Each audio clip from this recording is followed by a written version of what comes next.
Yo, happy Halloween, everybody. Happy spooky night. Hope everyone's enjoying their Halloween. Hope everyone had a great and safe time out there partying over the weekend. And I hope that everyone got some cool, awesome candy tonight. Hey, hope y'all got some candy, some giant candy, some good old candy for the Halloween season. Yeah. Okay, that's enough from me. Um, so I'm Dave, and welcome to another installment of BrickWall Reviews, or this year's last installment of BrickWall Horror for the 2022 season. It's been fun. We did a lot of new things. We did trailer reactions. We did some shorts on Instagram. Check those out. And I'm not done with those. I'm going to do a couple more before the night's out, at least try to. And we made a lot of friends along the way. And of course, we were also introduced to that creepy thing back there, which, he may have came a little late in the game, but who knows? Maybe he'll make an appearance for BrickWall Horror 2023. Who knows, right? But anyway, so tonight for the final main BrickWall Horror review, I'm going to be talking about Wendell and Wild, the newest stop motion horror comedy film released on Netflix. This is a movie I have been waiting on. If y'all saw my trailer reaction, I said it before and I'll say it again. I have been waiting on this movie. I love stop motion. I love stop motion animation. It's like one of my favorite forms of entertainment, of animation, of storytelling. I love it, man. There's so much love and care that goes into each and every shot in the stop motion film. They're just like, I love them so much. And this one is directed by the GOAT, one of the GOATs, Henry Selick, who is the director of Nightmare Before Christmas. Not Tim Burton. Henry Selick is the director of Nightmare Before Christmas. And Henry Selick, he also directed, I believe he directed Coraline. I'm right about that. I'm right about it. Yes, Coraline, and one of my favorite movies of all time, which I will review at some point in the future, James and the Giant Peach. Ask my mama, ask my family. I used to watch that movie every single day. I loved that movie, James and the Giant Peach. So Henry Selick, to me, is like, that's the guy. That's the guy. I love his work. And so when I heard that he was making a movie collaborating with Jordan Peele, I say, yo, and bringing in Keegan-Michael Key as well. So Key and Peele reunion, stop motion, Henry Selick. I say, yes, bring it to me now. Bring it now. And I'm so excited we finally got this. This was released actually on Friday, October 28th. Excuse me. I got so excited I lost words. But it was released on October 28th on Netflix. And let me tell you, I love this movie. I think it's really good. But there are a few things that I am not so fond of with this movie. It's not perfect, but it's great. And before I get into any more details, I want to remind you guys, go ahead, hit that like button down below. Subscribe to the channel if you aren't already subscribed. Follow us on social media. We're on Facebook, Instagram, Twitter, and Twitch. We do Twitch streams on Thursday. Me and a few of my friends, we get on Twitch and we just start talking, and it goes crazy. It always goes off the rails. And I'm going to need an editor. So if anyone wants to edit for me, please let me know. Send me an email at brickwallreviews07@gmail.com because I need help because these guys are crazy. These people are insane. And when you tune into the Twitch streams, you'll find out. And if you can't see the Twitch streams live, make sure that you subscribe to the BrickWall _live YouTube channel where you can check out all of the Twitch streams for better or for worse. But anyway, without further ado, I'm going to talk about this here movie, Wendell and Wild. I've been waiting. I've been dying to talk about this, right? Fitting way to end off BrickWall Horror 2022, if I do say myself. I do say so myself. So as I said before, this movie stars Keegan-Michael Key and Jordan Peele, but it also has Angela Bassett, Ving Rhames, James Hong, right? That's his name, right? Yes, James Hong,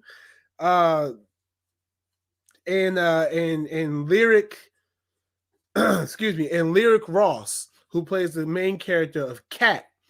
So this movie pretty much follows, excuse me, this movie pretty much follows the three characters, Cat, Wendell, and Wild. And so, excuse me, the plot synopsis reads: the two devious demon brothers, Wendell and Wild, have to face their arch enemy with the help of the nun Sister Helly, who is notorious for expelling demons. However, the brothers are not only plagued by her, but also by her altar boy. That is not the movie I watched. You are wrong, internet. Google, you're wrong. So this movie is pretty okay. So Wendell and Wild is pretty much these two demon brothers, right? And so they're kind of like prisoners in a way, because they tried to portray this giant demon whose name is Buffalo Belzer. So Buffalo Belzer actually turns out to be their dad. So they tried to portray him because Buffalo Belzer has like this big old demon theme park on his tummy. Like he's so big, he has his theme park on his stomach. So Wendell and Wild, they're pretty much in trouble because they tried to portray him and make their own theme park. So he was like, "Nah, you're gonna work for me now." So they pretty much like put like hair cream on his hair to keep his hair growing. That's like their job for the whole time, right? So then that's the part about Wendell and Wild. I started with them. I should have started with Cat though, because Cat is our main star in this movie. So a young girl named Cat, when she was younger, her parents got into a car accident and ran off a bridge, and they ended up dying. But she survived because they told her to swim to the top and they will be right behind her. Mainly the mom told her that. And so, she ended up being the only one who survived. She has a troubled life, and she finds out that she's a Hell Maiden. And so, when finding out she's a Hell Maiden, she learns about Wendell and Wild, who are her demons. And that part is, I don't know. It's not tough for me to explain, but I don't want to explain too much. Y'all know how I am. I don't like to drop too many spoilers. So, pretty much they find out that they're all connected. So, she ends up summoning Wendell and Wild under the agreement that they'll help resurrect her parents so that she can be with them again. And from there, a whole lot of other wacky hijinks. They start, and it's just, like I said, I'm not going to spoil too much, but the movie kind of gets really interesting and kind of really crazy and really weird after that. One of the things I like about this movie, I like the animation. I love the stop motion. Can't talk enough about that. But this movie, it has a good bit of comedy. So in order for me to really say what I really think about this movie, right? Because it's all good things, right? I have to first start off by saying that this is a PG-13 movie. It's PG-13, and after watching the entire movie, this could have been a PG movie, right? I say that because I've seen movies like Coraline, Paranorman, what else? Mainly Coraline and Paranorman, right? When you look at those two films, those are two films that could have definitely hit a PG-13 mark, because those are darker films, especially Coraline. Coraline is hella dark. And Paranorman, it really pushes itself to the limit of what is and what isn't appropriate, right? To put in a PG movie. Wendell and Wild, while it does have certain creepy elements in it, and while they do say, like the worst curse word they say is ass. Other than that, like there's no like blood or gore. There's no like crazy innuendos. There's like no real super scary parts in there. Like there's really nothing to me while I watched it that justified it being rated PG-13. I'm like, well, this could have been a PG movie. Like I watched it with my daughter, even though she fell asleep on it, but I watched it with her, and like I'm like, yo, this is completely appropriate. Like I would show this to my kids. I would show this to kids. I would, you know what I'm saying? Like I wouldn't not show this to a kid, right? Because there's nothing in this film that is too heavy-handed that they haven't seen before. Like I said, if they've seen Coraline, if they've seen Paranorman, it's the same type of vibe, right? Those films give the same type of vibe as Wendell and Wild.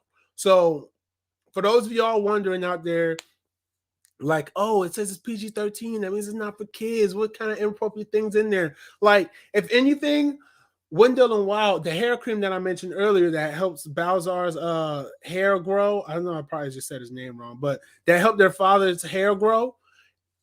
Like Wendell and Wild, well, mainly Wild, who's played by Jordan Peele, he eats the cream, and not only does it, in his word, not only does it tickle his tummy, but it also gets them pretty stoned. But it's not like it's not like something you wouldn't see in the kids' cartoon. Like when they take, like they eat a weird thing and they go like, oh, we're loopy. Like it's kind of just like that. So I'm like, okay, it's not even that bad. Like it's not like they see crazy things or they like smoke a doobie or whatever. Like, nah, like this is perfectly normal. Like even when certain characters die, there's a certain character that dies in here, and it's just like, okay, well, that wasn't so bad. Like, there's been worse.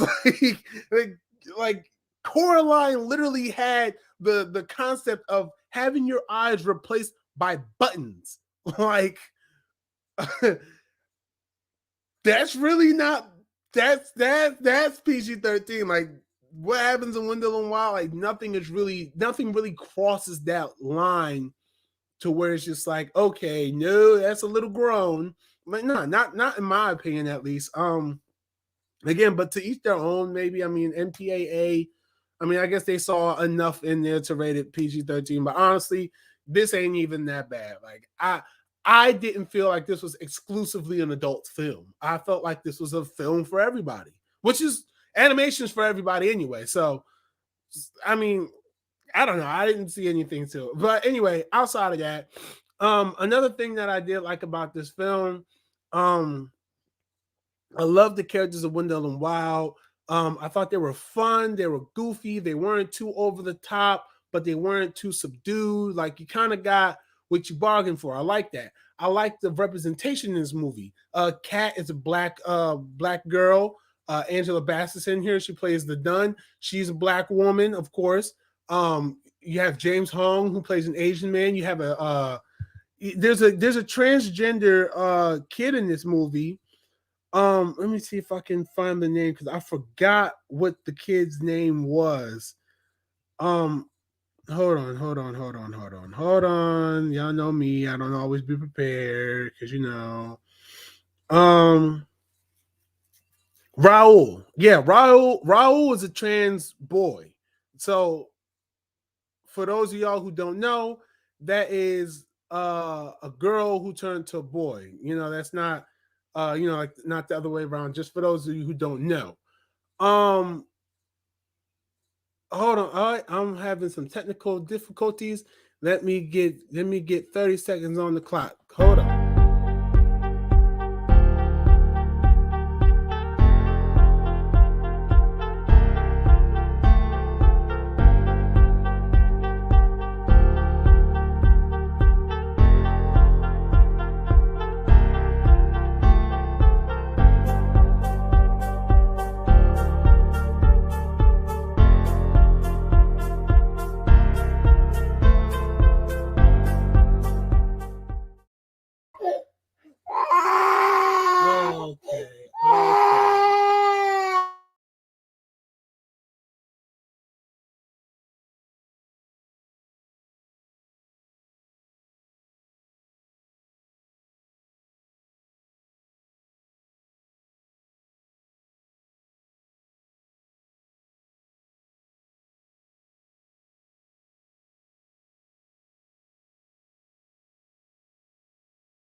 And I'm back. I'm back. I have my guest with me. Our executive producer, Xylo, has come to talk about Wendell and Wild. I'll just sit here and be babied by me. But anyway, so thank you all for being patient too. Y'all know I do these live, so like I appreciate the patience. You know what I'm saying? Daddy duties. Y'all know what it is. Even on Halloween, spooky night, spooky night. Okay, she's fine, everybody. She's fine. But yeah. So what was I saying? Oh yeah, the representation. So I love how and I like, it's not like this isn't something that's in your face about her being about him. I'm sorry. I'm so sorry. This isn't something that's in your face about him being like transgender. Like they don't really go, but they do explain that he has a relation. He was used to be friends with three of the girls that are at the school because Kat ends up going to like this school. Um, it's part of like this program because she was in juvie, so they sent her to the school to and it's pretty much like a one of those programs where like the I think like the detention centers will pay the school to keep the students. And so like then there's like these rich people that own the town. Gosh, there's a lot to this movie now. This movie's an hour and 46 minutes long, by the way. Like it's almost 2 hours long. So there's a lot in this movie, but it's not like too much. And like I said, you see me sitting here in real time, just like remembering a lot of things. There's the rich people. Named the Clax family, I believe. Claxon, yeah. So the Claxons is funny. The thing that I found funny about the Claxons is that the male Claxon, his name is what is it? Lane Claxon? Yeah, Lane Claxon. He looks like a black Donald Trump. And when you see it, you're gonna be like, "Oh yeah, he does." Like it's weird. He looks like a black Donald Trump, and his wife looks like a black. Not was his wife black? I think his wife was black too, and she looks like a black Melania Trump.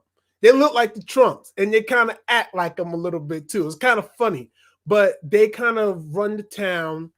Now that they were, they like set like this fire in this town. It's a really cool mystery behind that too, but like their whole thing is that they want to build prisons in the town. So like they want to build like private prisons and stuff like that. So it kind of delves into that social issue about how private prisons are ran and how unfair they are and the lengths that people go to keep private prisons funded and how people who fund private prisons aren't always for the people. You know what I'm saying? Sometimes they'll use resources that are supposed to be given to them to help people be rehabilitated and be put on better paths. They'll actually make it harder for them so that they end up back in the system and so they can keep the private prisons open and so that these people who own them can keep getting money off of them. I know this is no secret. This is something that happens in this country, but a lot of people are still oblivious to it. Like their daughter was oblivious to the fact that that's what was happening. So it's really, it's always good to have that reminder that these things happen. Private prisons are not a good thing at all, and like something that doesn't need to happen. So it does definitely draw attention to that social issue, which I did like, and it played a very good part in the film. Now, if there was one thing that if it was one thing that I did, or if it was some things that I didn't like about the film, I would say that kind of like towards the end, things kind of felt like they were rushing, right? It kind of felt like there were so many things that they brought up, so many interesting plot beats, so many interesting plot points that they kind of got towards the end. It was like, oh shit, we're only an hour 46 minutes long. We don't have that much time. We just gotta rush through it. We gotta rush through it. Like there's a part where with Buffalo Belzar, right? Buffalo Belzer, he comes up to Earth from hell and whatnot, and it's just like what happens with that. I was just like, oh, okay. Yeah, I thought you were gonna go somewhere else with that, but okay. It's like, and that's not the only example. That's the biggest example, quite literally. But there's other examples in the movie where it's just like, okay, you're kind of rushing this a little bit, or you didn't really explain this very well, and I can see you're just trying to get the movie over with. Okay, I can see that. So that's what my issue is. It's like if this would have had like one more test screening, one more run through, one more punch up of the script or something, I think that it would have I think it would have turned out a little better. I think it would have hit that, or if it was given more runtime, it definitely would have. It definitely could have benefited being a 2 hour, maybe a 2 hour and 10-minute long movie. That sounds long, and I know that stop motion takes a lot of work to make, but hear me out. Those extra minutes right there, like taking it from an hour 46 to like 2 hours and 10 minutes, would have really made this movie from good to great. And I mean that sincerely. It's still a good movie. Don't get me wrong. Like, the performances are great. The story is great. I love it. It's a perfect addition to the Halloween season. But it just needs to be a little bit stronger in that third act, that ending, that the conclusion, everything just felt really rushed. But besides that, though, it's still a dope film. I do highly recommend it. Wendell and Wild, now streaming on Netflix. I give this film, if I had to rate it, I will give this I give it a 4 out of 5, right? Mainly just because of the reasons I just said. Like, it's all good until it gets like around to the last half of the movie, like the last bit of the movie. It's just like, and you're just trying to get out of here. And I don't like that it was at such a high point, and it's just so much. It was like, yes, like, oh, this is the culmination. This is what and it's just like, oh, you didn't follow through on a lot of that, but it's good. If you have any different thoughts, let me know in the comments down below. But that's it for BrickWall Horror. I'd like to thank you all for tuning in this month. If you missed anything, click on the BrickWall Horror playlist in our on our YouTube channel, BrickWall Horror 2022. Don't do 20. I mean, watch 2021 too, and watch 2020. Shoot, watch all the BrickWall Horror playlists. Watch every playlist I got on the channel. But thank you all for tuning in. Thank you for the support. Make sure you check out our Instagram page for more mini reviews, or to see the mini reviews we did over there already. It's been fun this year, and I can't wait till next year. Mascot will return in the next BrickWall Horror, and he'll be ready to suck more horror films. Woo. But until then, everybody, stay safe out there. I hope you all had a great Halloween weekend and Halloween night. Hope you scored a lot of candy, had a lot of parties, and stayed free of COVID. But until next time, that was not a shot at my friends. I'm sorry. Until next time, though, everybody, stay safe out there again, and stay easy, stay breezy. See you for the Thanksgiving special, because I got so lined up for it. I didn't forget Thanksgiving. I got a Thanksgiving special coming. So I'll see you then. But I'll see you before the Thanksgiving special anyway. But stay easy, stay breezy. Peace.